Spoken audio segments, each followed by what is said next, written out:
Today we'll start at Proposition 46 in Book 4. This stretch looks like superficially, a traditional catalogue of virtues and vices, but it would be a mistake, I think, to read it that way.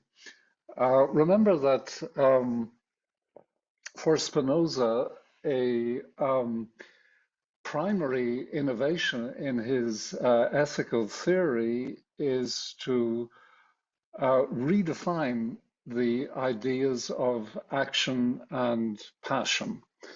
In traditional approaches to ethics, the passions are said to be the emotions that happen to us willy-nilly, beyond our control, and the actions are the virtues and vices for which we are supposed to be held accountable because it is maintained that they are the result of exercising our free will and are therefore under our control. But Spinoza has a completely different way of distinguishing actions from passions.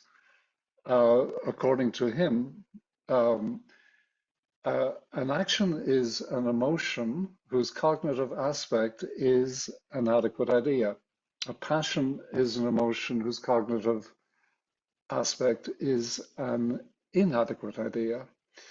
So in Book 3, what Spinoza has done is given us a portrait of the emotional life of a person who is led exclusively by emotion, by passion, who does not have the power of reason. And what he is doing in this stretch of the ethics is giving us a portrait of the emotional life of a person who is led by reason, who has the capacity to understand his emotions. So the entire thrust here is descriptive, it's not prescriptive.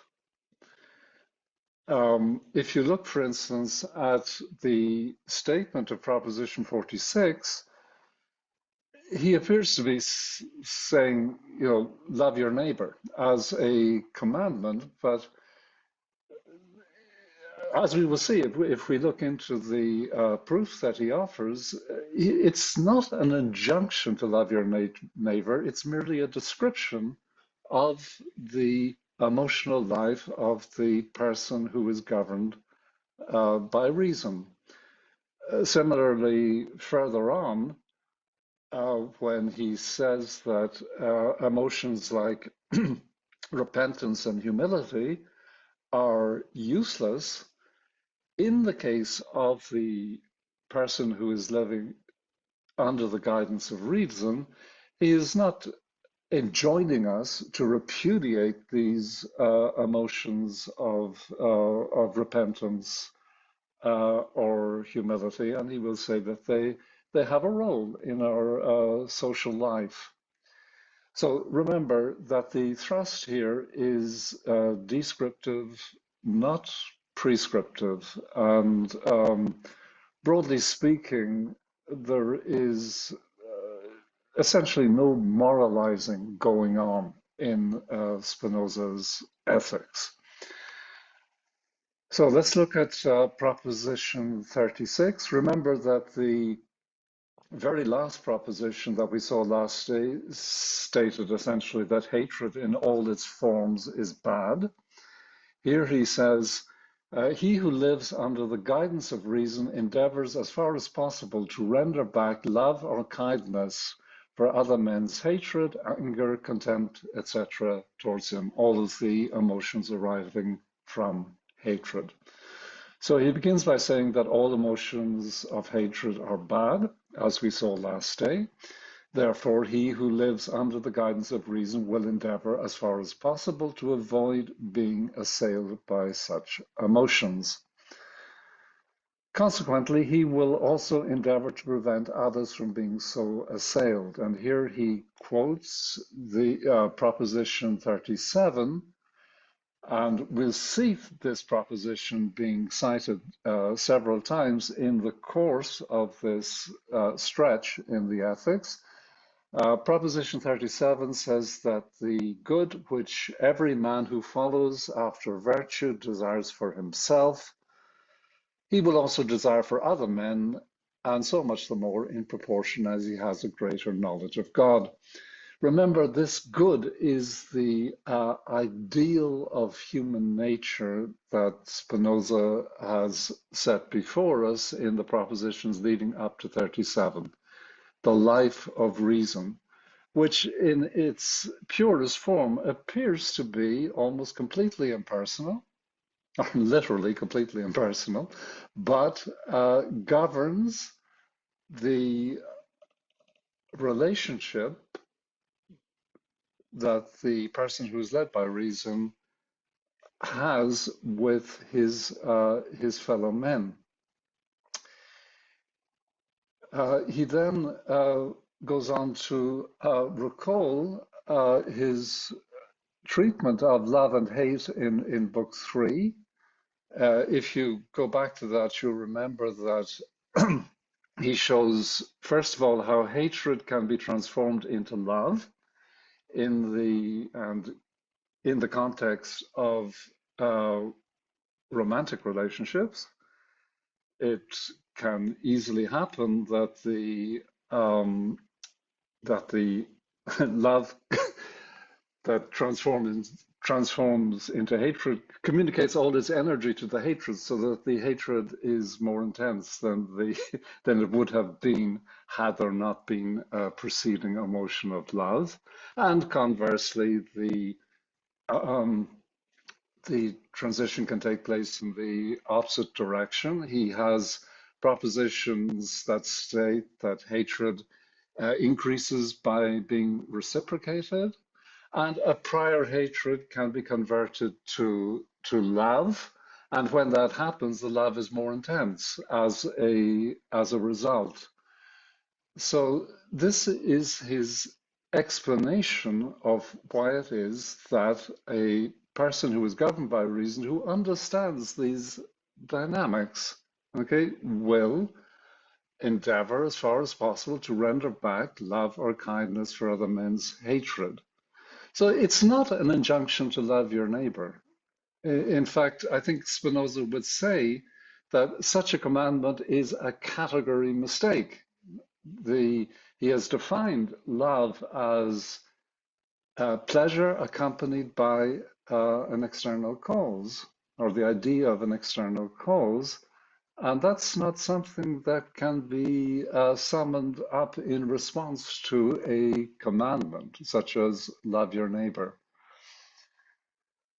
So in the Scholium, he summarizes this by saying that he who strives to conquer hatred with love fights his battle in joy and confidence. He withstands many as easily as one and has very little need of fortune's aid. Those whom he vanquishes yield joyfully, not through failure, but through an increase in their powers. So he's saying that in situations where love overcomes hatred, the love is more intense as a result.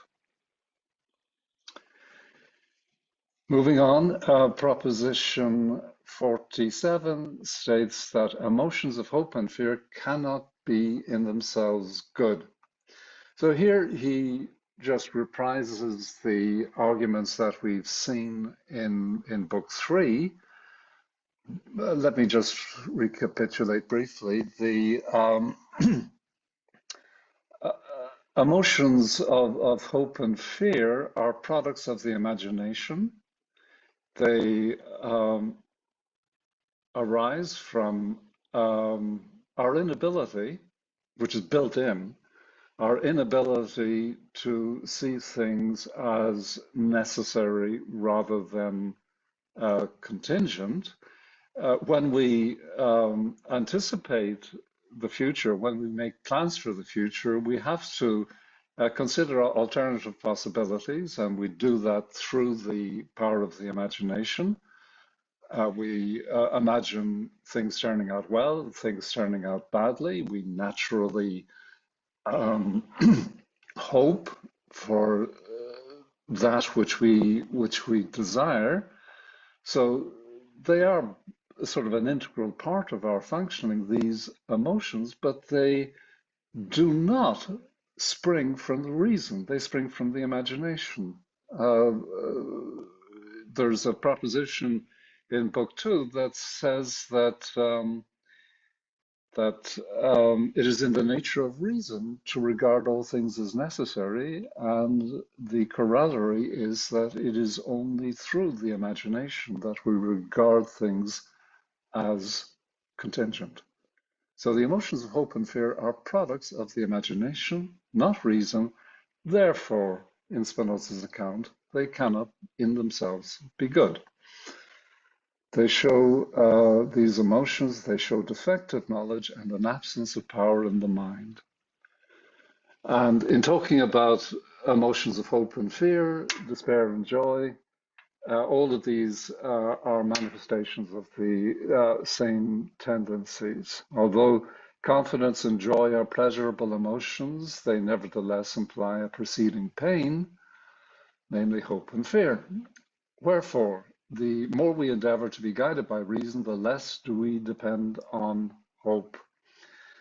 So Spinoza rejects the theological virtue of hope, and generally speaking, he is particularly concerned to dispel the fear of death, the fear of the afterlife, which is so prevalent a component of popular religion.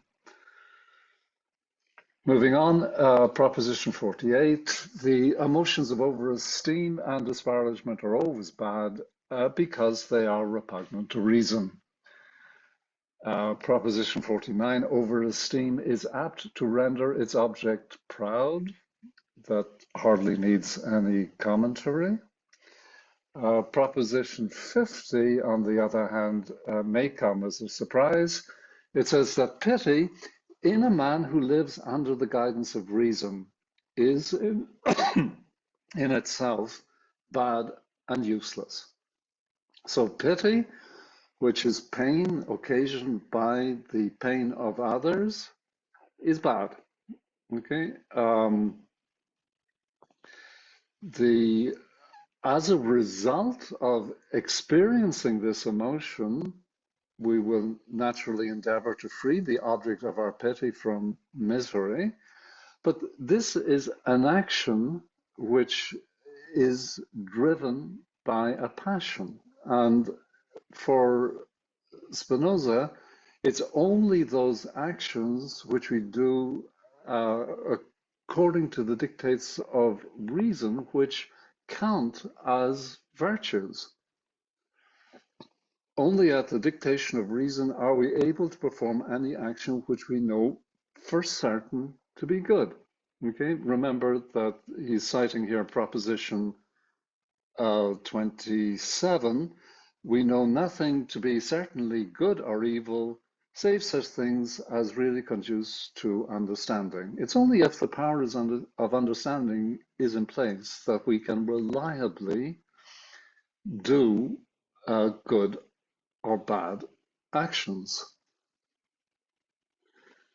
So he expands on this in the Scholium.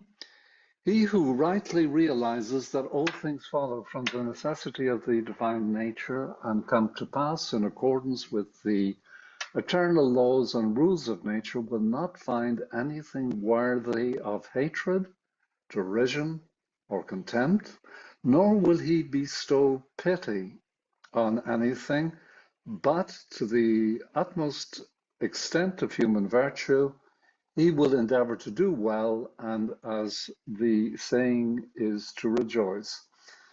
So the the man who is governed by reason steels himself against the passion of pity, just as as we saw last day, he is not moved by the suffering of animals because their nature is, according to Spinoza, not our nature. Continuing with this scolding, we may add that he who is easily touched with compassion and is moved by another's sorrow or tears often does something which he afterwards regrets. I think we can all find examples of this in our own experience. Partly because we can never be sure that an action caused by an emotion is good, because it's not based on understanding.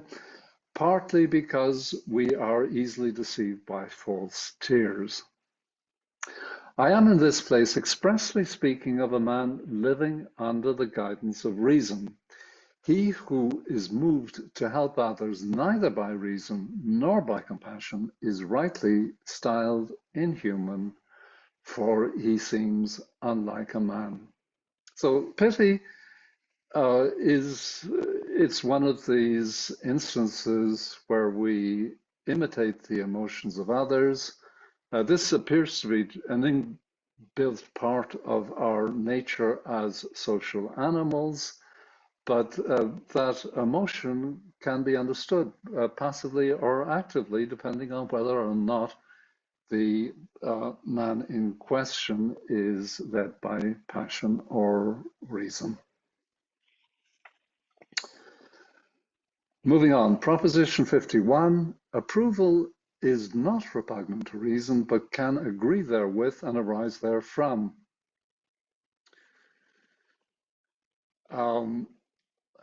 Again, okay, so he defines approval as love towards one who has done good to another. And insofar as the understanding of this good action is grounded in reason, the approval is not repugnant to reason. I don't think it needs any further commentary. In the Scolding, he says, indignation is necessarily evil. So I guess he means righteous indignation. We may, however, remark that when the sovereign power, for the sake of preserving peace, punishes a citizen who has injured another, it should not be said to be indignant with the criminal, for it is not incited by hatred to ruin him. It is led by a sense of duty to punish him. Proposition 52 says that self-approval may arise from reason, and that which arises from reason is the highest possible. So self-approval is pleasure arising from a man's contemplation of himself and his power of action.